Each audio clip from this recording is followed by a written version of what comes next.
Et bonsoir et bienvenue dans cette nouvelle Sélec. Alors, que fait-on encore une fois ce soir? On vous présente simplement notre coup de cœur du moment. Ça peut être un livre, une série, un manga, un webtoon, puisque c'est devenu une habitude, Quoi? ou Pardon, quoi? des nouveautés qui viennent d'internet. Pour ça, je suis accompagné de mes compères habituels avec Johanna. Aka l'épi de maïs, Voilà. bonsoir. Eric qui est en feu. Toujours. Gravement parlant. La torche humaine. Et Elisa. Bonsoir. Et je pense que c'est moi qui vais commencer cette fois, puisque c'est moi qui ai le plus de choses à dire a priori sur le choix de la Sélec. Alors j'ai choisi une série que j'ai regardée dernièrement, que j'ai fini hier soir d'ailleurs. Ouais, et la série s'appelle For All Mankind. Alors, de quoi ça parle? Je sais pas si vous en avez entendu parler. Bon, Elisa, De nom, ça me dit quelque chose. ça dit quelque chose. Juste de nom, ça me dit quelque chose. Du coup, Ok. moi, oui. Bah oui, Elisa, oui, forcément. En fait, le principe de base, il est très simple, c'est que se serait-il passé si l'URSS avait marché en Oui. premier sur la Lune? Oui, j'en ai entendu parler. Univers dystopique, c'est sympa. Ouais, ça. Uchronique. Uchronique, plutôt, ouais, pardon. Uchronique, c'est un peu différent, dystopie et uchronie. Il est vrai. Ouais. Du coup, maintenant que t'as donc, utilisé ce type de mot, faut que t'expliques. Ouais, Uchronie, en gros, c'est on a une timeline et à un moment, la timeline va dévier, qui va provoquer un nouvel univers, on va dire, une nouvelle histoire, une histoire alternative, en gros. Donc c'est ça en fait la traduction d'Uchronie, on va dire la traduction la plus simple, c'est une histoire alternative. La série, je sais pas si vous connaissez ça vient de Ronald D. Moore. Il a fait Battlestar Galactica, pour ceux qui aiment les séries de science-fiction. Et comment je pourrais décrire la série? Honnêtement, je vais plutôt parler de comment j'ai ressenti la série. Franchement, ça m'a pris aux tripes dès le début. Le premier épisode, c'est assez fou, c'est assez assourdissant. Ah, on est dans l'espace, donc bon, y a pas de son. Personne ne t'entendra crier. J'ai été pris dès le début. Je trouve ça. En fait, on s'attend pas du tout. Alors, si on n'a pas lu le synopsis et qu'on lance, on se dit bah c'est juste une nouvelle série historique sur comment les Américains ont conquis l'espace. Et en fait, pas du tout, puisque le premier épisode, en gros, c'est on croit tous que c'est Neil Armstrong qui va poser son drapeau sur la Lune, et en fait, c'est Leonov qui met le drapeau de l'URSS sur la Lune. Et en gros, tout va s'enclencher autour de ça. Les Américains vont forcément vouloir rattraper leur retard sur les Soviétiques. Il va y avoir des questions politiques, il va y avoir des questions sentimentales sur l'isolement, sur la solitude, parce que bah forcément quand on est dans l'espace, on se sent un peu seul et loin de sa patrie, et loin de chez soi finalement, alors que bah, la Terre c'est chez soi, et tu te sens assez loin de la Terre, ce qui est vrai, et en même temps assez loin de tes proches, ce qui est vrai aussi. Alors ça prend son temps, c'est des épisodes qui sont très longs par contre, il y a des épisodes qui sont quasiment des films, il y a des épisodes qui vont jusqu'à 1h20. Il y a 10 épisodes par saison, ouais. Les épisodes durent en moyenne 1 heure, on va dire. Donc c'est vraiment assez, c'est une série assez introspective. On s'intéresse vraiment à tous les personnages. Il n'y a pas de petits personnages. Chacun fait avancer l'histoire un peu à sa manière. Il y a la petite histoire qui va rencontrer la grande histoire, hein, le pas pour l'homme, le grand bond pour l'humanité. Hein, je vais pas vous apprendre. Du coup, le petit pas pour le russe et le grand pas pour le communisme. Hein. C'est ça. C'est ça, malheureusement, les communistes. Et vraiment, il y a tout un catalogue de personnages qui vont très bien ensemble. Ça dépeint aussi une époque. Donc, c'est les années 60, fin des années 60, début des années 70, où les femmes, bah, au départ, sont plutôt des faire-valoir pour les astronautes. C'est-à-dire qu'ils ont une femme à la maison qui s'occupe de tout, qui reste là pour eux, qui reste là pour veiller. Et petit à petit, les femmes vont avoir un rôle prépondérant dans la série. Alors, je vous laisse découvrir comment. Mais c'est jamais trop, je trouve. Il y a toujours le bon équilibre entre hommes et femmes, savoir ce qu'on veut raconter sur les femmes de l'époque, savoir qu'elles peuvent être aussi, catalyseurs d'un changement finalement. Donc ouais, ça parle de plein de choses, ça parle du deuil. Il y a un des épisodes d'ailleurs qui m'a un peu retourné, c'est vers la fin, ça va être le 8e épisode, qui est très très dur, je trouve. Le jeu d'acteur, surtout dans cet épisode-là, l'actrice, j'ai oublié son nom pour tout dire.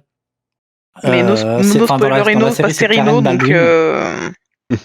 C'est dans la série, c'est Karen Baldwin et c'est Alerte un épisode spoiler. très très dur, vraiment. Ouais, c'est très dur, très bien. Voilà. Franchement, même, j'ai pas même vraiment... Ed Baldwin aussi qui. Ed Baldwin, oui, qui le vit. Enfin, c'est encore plus dur pour lui parce qu'il doit le jouer. Enfin, je vais pas vous expliquer, je vais pas vous dire plus de choses que ça, mais c'est peut-être encore plus dur à jouer pour lui finalement. Et du coup, en fait, on a en règle générale, on a le point de vue des personnes qui sont sur la Lune et le point de vue de ceux qui sont sur Terre et qui connaissent et attendent des nouvelles de ceux qui sont sur la Lune et de comment ils arrivent à gérer l'inquiétude, l'attente, de devoir gérer les choses qui sont restées sur Terre et qu'il faut que ça continue d'avancer, mais que au final, t'étais censé être en famille, mais la femme elle est toute seule à la maison, elle doit gérer la maison, les enfants, l'inquiétude, le stress. Enfin, c'est vraiment très très très prenant comme série. Ça fait beaucoup réfléchir en vrai. Ouais, franchement, moi ça m'a fait réfléchir sur plein de choses. Comme je disais, c'est un peu introspectif, je trouve. Et même visuellement, sincèrement, pour incroyable. une série, c'est incroyable. Enfin, honnêtement, il y a des films dans l'espace qui sont beaucoup moins beaux, beaucoup moins bien faits que ça. Pour moi, ça a rien à envier aux grosses prods hollywoodiennes sur ce sujet-là. J'avais un peu peur, quand je voyais qu'il allait vraiment y avoir beaucoup de scènes sur la Lune, je me suis dit ça va être compliqué. Non, et franchement, ça va être très très calme. le travail de comment je pourrais modélisation, je sais pas comment ils font exactement, comment ils ont tourné ça. J'ai pas vu les coulisses, mais on a vraiment l'impression d'y être, hein, sincèrement. Et même il y a tout un travail parce que vu qu'il y a des périodes, c'est sur l'histoire aussi. Il y a tout un travail de retravail des dialogues, des personnages historiques, des présidents. En fait, on les voit à l'écran. C'est comme si ils arrivent à faire bouger les lèvres des présidents pour leur faire lire leurs lignes de dialogue dans la série. Et je trouve ça vraiment incroyable. Enfin, franchement, pour moi, il n'y a rien à jeter. Honnêtement, je jette rien de la série. Même si c'est un peu lent par moment, je trouve que c'est quand même plutôt bien amené à chaque fois. Le seul point négatif, sincèrement, c'est juste que c'est sur la TV d'Apple+. Malheureusement, c'est un autre service de SVOD. Une plateforme supplémentaire. C'est un nouveau service. Et en plus, si tu n'as pas de produit Apple, tu ne peux pas avoir accès à l'appli. Donc, c'est-à-dire que moi, j'ai une télé. C'est dommage. Une télé Android, je ne peux pas l'avoir sur ma télé, sachant que la série est en 4K. Je suis un peu déçu. Donc, il faudrait que j'achète la TV, la petite box d'Apple pour avoir accès à la série.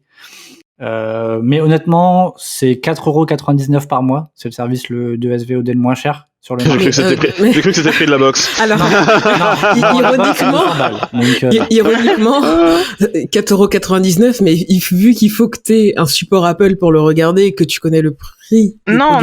Moi, je le regarde sur mon PC. En fait, tu t'as pas l'appli. Donc tu peux aller sur le site Apple, mais c'est pas une appli, un peu comme si tu allais sur le site Netflix sur ton PC. Donc tu es obligé de le regarder sur ton navigateur. Tu dois le regarder sur ton navigateur. Voilà. Ouais. C'est juste ça. Après, tu peux le mettre en plein écran, etc. Mais par contre, du coup, le 4K, c'est non. Mais la 4K, ouais, je peux pas, quoi, concrètement. Donc, à moins d'avoir... Un truc qui se passe sur la Lune et qui est très bien fait, c'est un peu dommage, quoi. Ouais, vraiment. Mais sincèrement, c'est le seul point négatif. Enfin, c'est très ambitieux, je trouve, comme série. Les acteurs sont géniaux. Le seul que je connaissais avant, c'est Joel Kinnaman. Donc, c'est celui qui joue dans... c'est une série Netflix. Je ne retrouve plus le nom. C'est celui qui joue dans Suicide Squad aussi. Il joue dedans. Franchement, pour l'instant, il y a 2 saisons. Il y a la deuxième vient juste de se finir. La troisième est en production, je crois, ou en pré-production. Sincèrement, et moi, franchement, je pense tu parlais de moments qui étaient lents. Ouais. Mais En fait, je trouve que c'est vraiment nécessaire parce que la série, elle est tellement prenante et il se passe tellement de choses fortes que s'il y avait pas des moments plus lents, plus calmes, franchement, ça pourrait être assez dur à digérer, quoi. Ouais. Enfin, pas dur dans le sens c'est indigeste, mais dur Il se parce passe. que il se passe beaucoup de choses qui Oui. te font réfléchir à beaucoup de choses et qui te font avoir plein de sentiments différents. Donc si c'était tout le temps à fond, enfin tu regardes un épisode par jour et t'es en mode on verra demain les gars parce que Non, franchement, sincèrement, moi je recommande cette série parce que alors, honnêtement, ça m'a donné envie de me replonger dans toute cette période-là parce que pour savoir comment ça s'est passé. Alors je sais un peu pour Apollo 1, pour Apollo 11 aussi qui est allé sur la Lune. Je savais que il y avait la bagarre, la bataille de l'espace, Star Wars. Ça vient de là, entre les soviétiques et les américains, et c'est aussi le fait que les Américains aient remporté cette bataille-là en vrai fait en sorte que la guerre froide, je pense, en partie s'arrête et que les Américains font la conquête de l'Occident finalement.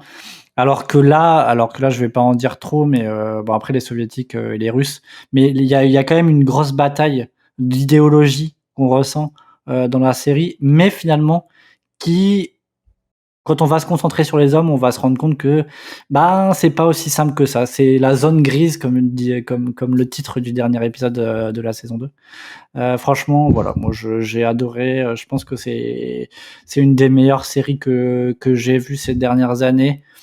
En tout cas, c'est ambitieux sur ce terrain-là, il y a rien à dire. Donc si vous avez 20 heures devant vous, vous pouvez vous lancer la série. Et il y a une période Ça part d'essai sur sur un Apple week-end. TV, c'est ça? Comment? Il y a la période d'essai là sur Apple TV? Ouais, c'est 7 jours. En gros, vous avez 7 jours pour voir s'il y a des séries et il y a pas mal de séries sur Apple TV quand même. Il y en avait pas beaucoup au début, mais là, ça commence à arriver. Il y a des séries sympas. J'aurai l'occasion d'en reparler. Et du coup, si vous voulez aller regarder la série, il y a la période d'essai, donc bonjour gratos, n'hésitez pas. Ouais, et puis Johanna, de toute façon, je pense que si elle voit le premier épisode, ça lui plaît pas, elle fait next et puis pas de problème. Les récurrences à ne pas perdre. Hein. Si vous n'avez pas écouté les premiers podcasts, allez les écouter pour comprendre. Voilà. C'est tout pour moi. Alors, je sais pas qui veut prendre la parole. D'habitude, on distribue la parole un peu avant. On sait qui veut parler. Là, qui veut parler de sa Select? Ladies, it's yours. Moi, je veux bien. Alors, les Pete Maïs va parler. Oui. Alors, pour ceux qui ne comprennent pas l'épi de maïs, c'est parce qu'on est en visio et que j'ai actuellement un filtre épi de maïs qui me correspond bien. Voilà, je le mets à chaque podcast. Donc, Nous n'avons pas plus d'explications. Voilà, c'est ça. C'est aussi simple que ça. Donc, moi, aujourd'hui, je vais vous parler d'un YouTuber. C'est la première fois que je parle d'un YouTuber dans la Select. Vous connaissez tous le joueur du grenier. Bien sûr. Oui, Personne ignore qui c'est sur YouTube. Il y a récemment, en début d'année, il a fait une vidéo dans laquelle il parlait des YouTubers qu'il appréciait mais qui n'étaient pas assez connus. Mm-hmm. Et il a parlé du YouTuber Seven. Ah, yes. Tu connais? Ah, je connais et j'adore. Il est très bon. Il est excellent, vraiment. C'est un YouTuber qui fait aussi des critiques de jeux vidéo. Il est très très axé sur l'humour, parfois l'humour un peu noir, un peu sale, mais franchement c'est à mourir de rire. Et il fait quand même des critiques qui sont constructives. C'est pas juste pour rigoler, il y a quand même un fond de vérité, de remarques qui sont faites, qui pourraient permettre d'avoir de meilleurs jeux. Tu sens que c'est recherché, quoi. Oui. Tu sens qu'il parle des jeux après les avoir testés, après Exactement. les avoir faits de fond en comble et fouillés. Oui. C'est-à-dire qu'il va pas dire oui, ce jeu est nul parce que j'ai lu ci, parce que j'ai lu ça. Non. Oui. Le gars, il a passé du temps, il y a passé des heures. Je suis mort 100 fois dessus. C'est de la merde. Non, c'est toi, t'es nul. Hein, excuse-moi. Tu rigoles, mais il me semble qu'il y a. J'avais bien entendu pas. Je crois que c'est un Dark Souls qu'il fait, ou je sais plus. Non, c'est Ghost of Tsushima qu'il fait. Ghost of Tsushima, où il explique celui-là. Non, c'est Sekiro, pardon. Rectification, c'est Sekiro. Oui. Où il explique justement que Sekiro, il prend extrêmement cher. Il le dit clairement. Voilà, le titre s'appelle Die Twice, mais en vrai, c'est Die un million de fois, quoi. Mais par contre, il explique en parallèle que la difficulté est quand même bien dosée, quoi. Oui. Oui, c'est vrai, il sait être impartial et moi, c'est quelque chose que j'apprécie.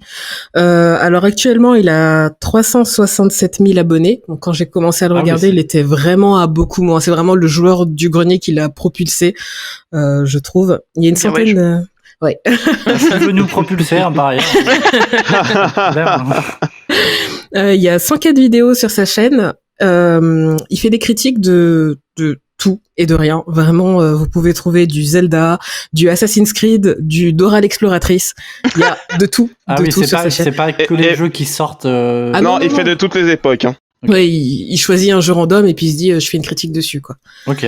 Donc voilà. Et il a aussi un format de vidéo qui est assez intéressant, où c'est des vidéos humoristiques mais avec un fond quand même beaucoup plus sérieux, où il parle de sujets comme la difficulté de noter les jeux vidéo pour les journalistes. Oui, voilà. Par exemple, ou le problème des fanbases dans les jeux vidéo, les fans de Zelda qui font voilà. Ou même l'art dans le jeu vidéo, qui est un sujet hyper intéressant. Voilà, il fait beaucoup de vidéos comme ça. Moi, j'ai tout regardé perso, donc. Ouais, moi aussi, hein, je les ai regardés et re-regardés parce que vraiment, ça me fait mourir de rire. C'est vraiment pour ça que j'aime ce YouTuber, et aussi parce que il a créé son propre univers de mèmes. C'est-à-dire que souvent il fait des mèmes qui font des références à d'autres vidéos dans lesquelles il a fait des mèmes, et c'est vraiment trop marrant en fait d'avoir toutes les références. Et moi, ce que je vous conseillerais, c'est de regarder ces vidéos depuis la première, du coup, mais les regarder dans le désordre, ça vous empêche pas de comprendre la majorité des choses. Et c'est des vidéos qui durent combien de temps à peu près? Une dizaine de minutes. Ah ouais, donc c'est un format qui va très vite finalement. Oui, c'est des vidéos très très rapides. Ok. Vous allez apprécier sa majestuatisation. Oui, un jour ça rentrera dans le dictionnaire. Alors, est-ce qu'il fait des critiques genre face caméra, ou il montre du gameplay ou... Non, c'est que du gameplay. Ok. On n'a jamais vu son visage. Ah. Ok. Oh, c'est faux, il a déjà montré son visage. Pas dans ses vidéos. Non. Tu n'as pas été attentive. Peut-être. Mais bravo, Johanna. Tu n'as pas été attentive. Elle a nexté son visage. Je vais regarder les 104 vidéos de sa chaîne. Après, ça arrive, il y a des youtubeurs qui veulent montrer leur visage. Après, c'est peut-être une fois sur une vidéo sur la centaine qu'il y a. Parce que il montre en fait une photo plus qu'une vidéo de lui. Donc forcément, pour le voir passer, ça dure 3 secondes. Faut vraiment choper le truc sur l'instant. Hein, sinon. Peut-être que j'ai pas fait attention à ça. Ouais, mais Eric, il allait voir, il allait au ralenti. Il passe les vidéos en 0,5. Et tu sais que non mais Dimitri, il y a Xari en x2 et Eric en 0,5. Dimitri, ne rigole pas, parce qu'il faut que je mène une recherche sur sa chaîne. C'est que il y a à chaque fois une image subliminale par vidéo, et je sens que ça cache un truc. Ah, il y a des Easter eggs. mais je pense qu'il y a des gros Easter eggs en fait qu'il doit cacher derrière ces trucs-là. Il parle de jeux vidéo, donc ce serait cohérent avec son univers finalement. Oui. Totalement. C'est vrai. Ok. Donc tu peux rappeler son nom, s'il te plaît, Johanna? Savun. Savun. D'accord. Ok. Et vous faites des blagues sur son pseudonyme dans les commentaires. Oui. Ce youtubeur viendra vous hanter la nuit. Ok, très bien.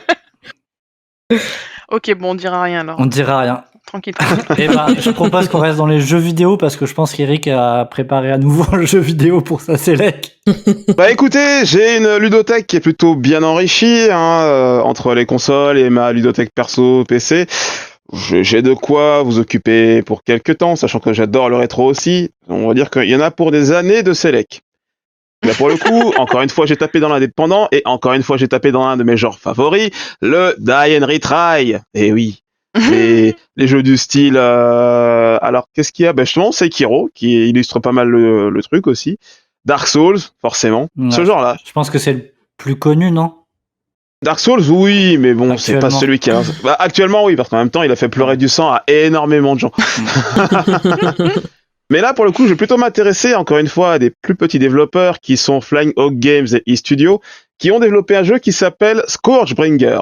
On peut traduire littéralement par l'apporteur de fléau. Et en fait, le principe, encore une... oui, non, mais vous allez comprendre.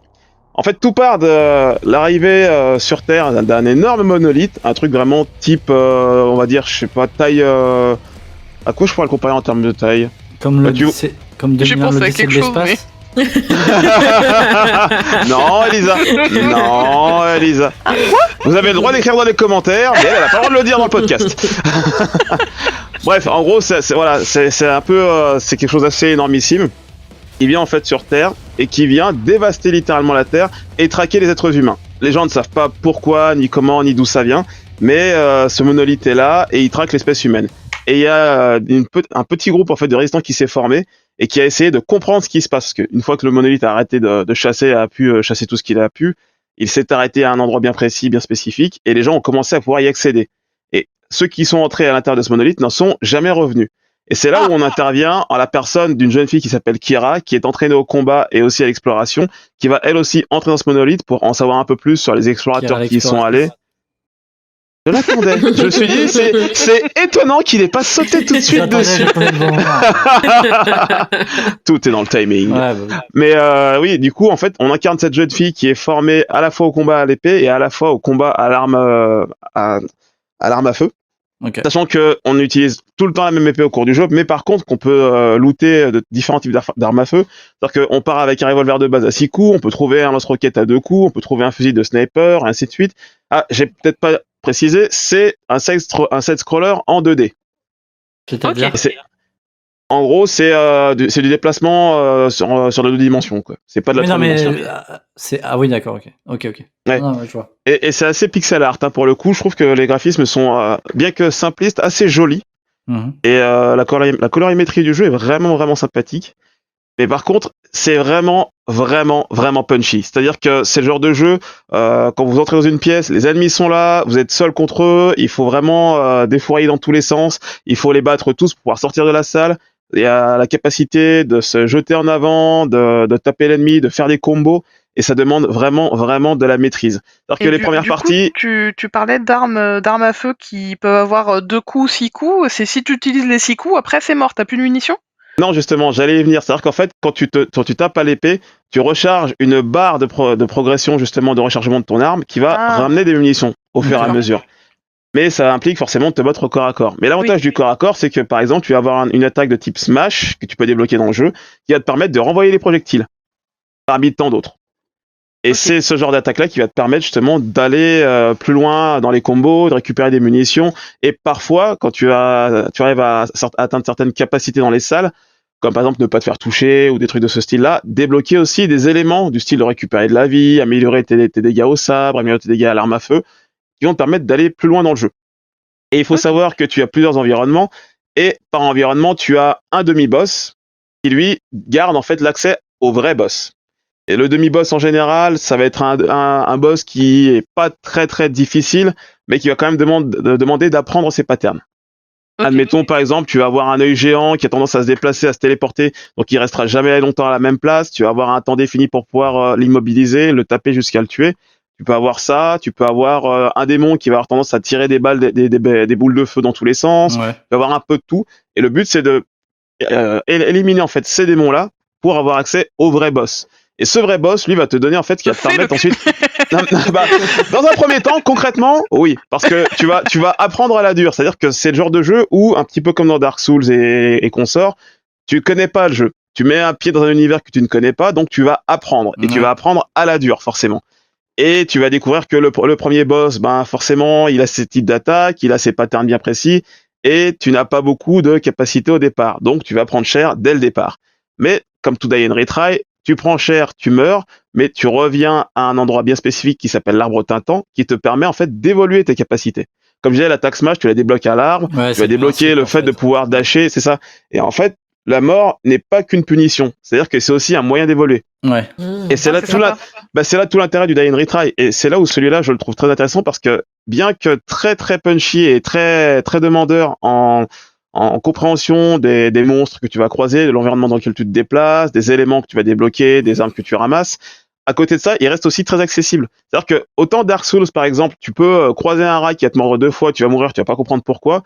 Autant Scourgebringer, tu vas pouvoir croiser des ennemis qui vont te frapper, ils vont pas te tuer tout de suite, mais tu vas pouvoir aussi avoir le temps d'analyser leurs patterns. Et c'est là où je trouve que c'est beaucoup plus intéressant. Ouais. Ok. C'est plutôt sympa d'ailleurs comme jeu, je trouve. Disponible d'ailleurs actuellement chez Steam Epic Games, il est sur Switch aussi, et sur le PlayStation Store et sur le Xbox Store. Ah oui, sur toutes les plateformes. Il est sur toutes les plateformes. Il est sorti en 2020, donc c'est très très récent. Au ça joue doux prix de 16 €. Oui, c'est un solo par contre. C'est que du solo. Ok. Et bon, après, pour les adeptes de roguelike de ce style-là, vous allez vous y retrouver. Hein. Ça, c'est ma partie. De toute façon, les Die and Retry et les roguelikes, si j'en conseille un, c'est qu'il y a quelque chose à faire. Ouais, les gens qui aiment souffrir, là. Rappelle le nom, Eric. Scourgebringer. Ok. Très bien. Eh ben, je pense qu'on peut passer la parole à la dernière qui va nous parler. Attendez, laissez-moi, je regarde mes notes. Je regarde de ma Webtoon. boule. Bah dis donc. Quelle surprise. Mais dis donc.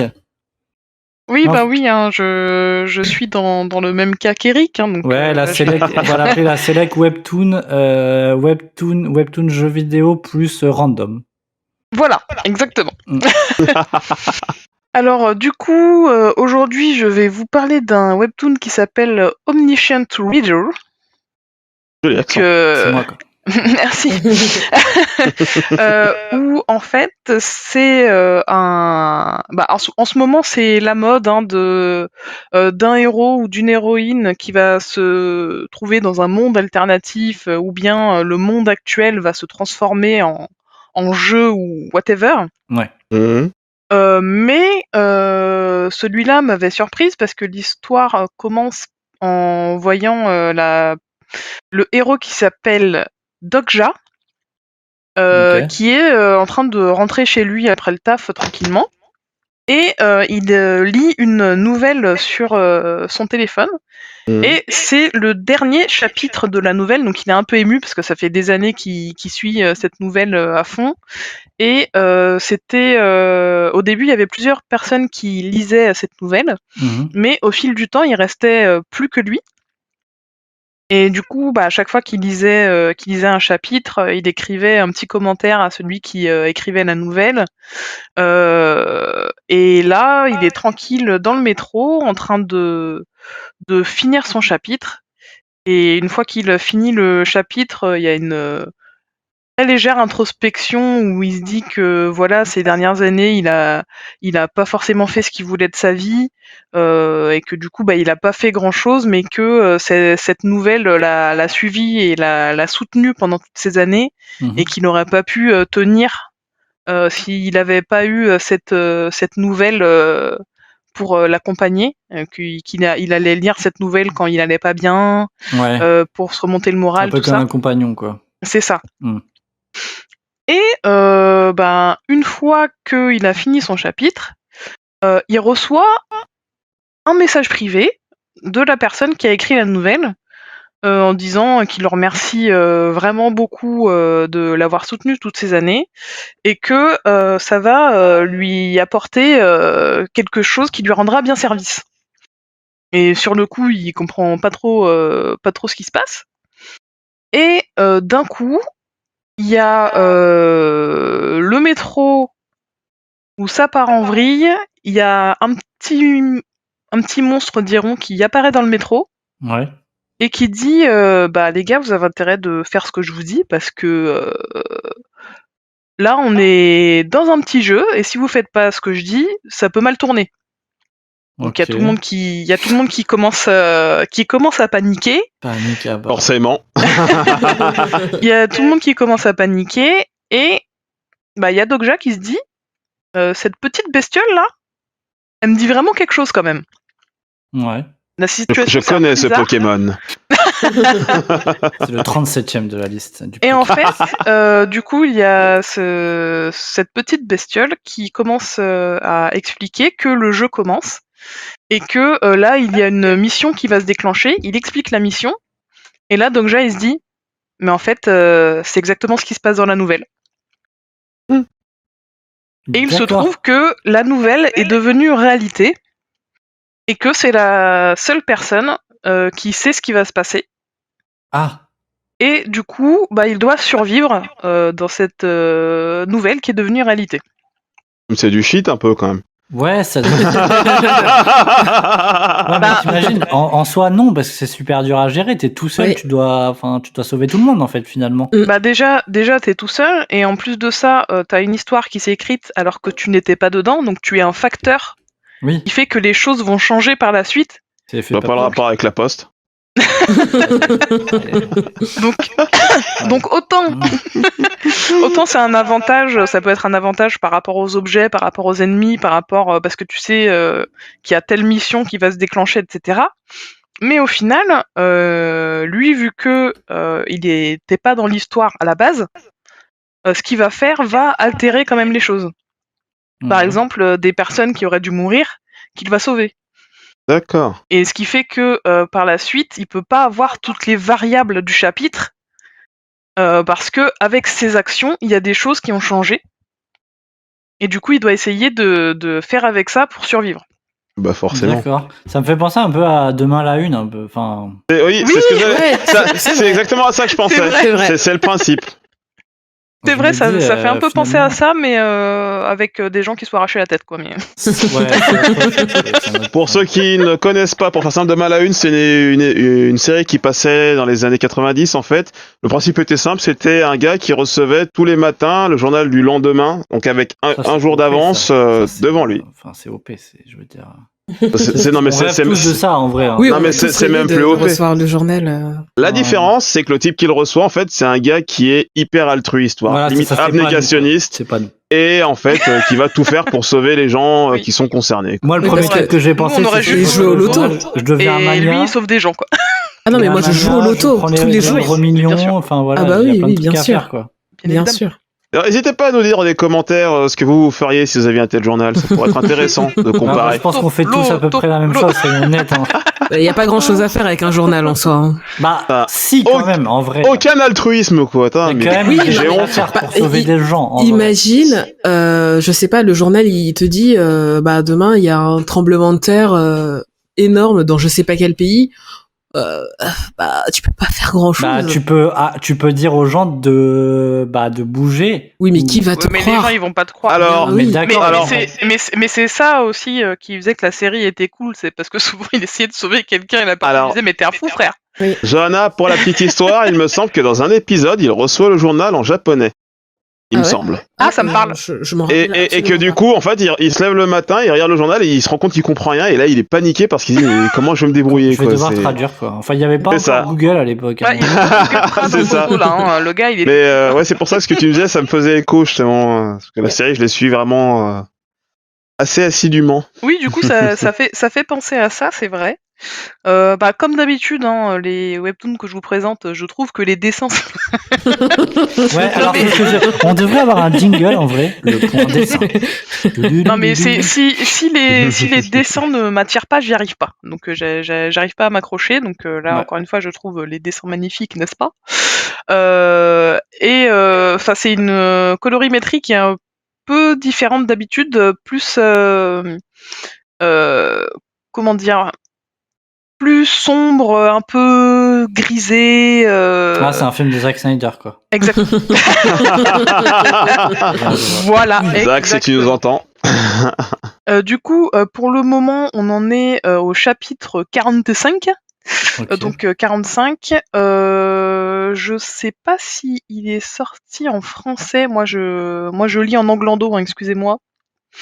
En tout cas, j'espère juste que c'est pas une mise en abîme, parce que si à la fin il y a plus qu'un lecteur de ce webtoon, ça voudrait dire que vous aurez pas la fin, quoi. Il me semble qu'il est sorti en français, hein, parce que tu me l'avais conseillé. Ouais. Et comme régulièrement je passe sur le webtoon français, il me semble qu'il y est. Du coup, il est en français, Ouais. lecteur omniscient, et C'est fun ça. fact, en français, ils en sont à l'épisode 50. Ah, en avance. Oui, oui, mais c'est. Du coup, je sais pas si c'est découpé différemment Ok. ou si vraiment c'est en avance. Bah, moi, ça m'intéresse ce genre de sujet, donc ouais, pourquoi pas, je sais Mais pas. voilà, du Ok. coup, c'est vraiment vraiment cool. J'ai accroché tout de suite. Il n'y a pas un chapitre où ils vont te présenter la vie quotidienne du gars pour le voir aller au travail, machin, truc. Non, là tout de suite, le gars il est dans le métro, il finit son chapitre, la nouvelle est finie, Il y a le petit monstre qui apparaît. Dehors, tu vois, c'est l'apocalypse. Il y a des dragons qui volent et tout. C'est la fête du slip. Oula. Et le mec, mais moi j'allais juste chercher le pain. C'est ça. On rentre tout de suite dedans. Il y a le petit monstre qui lance la mission qui va se passer entre les personnes qui sont dans chaque wagon du métro. On rentre direct dedans. Et ça aussi, ça fait plaisir d'avoir un webtoon où il y a tout qui s'installe tout de suite et où c'est très dynamique. Il n'y a pas de Bah, moment, il y a bah, pas je de pense moment que de pour- creux. On est vraiment tout le temps dans l'action.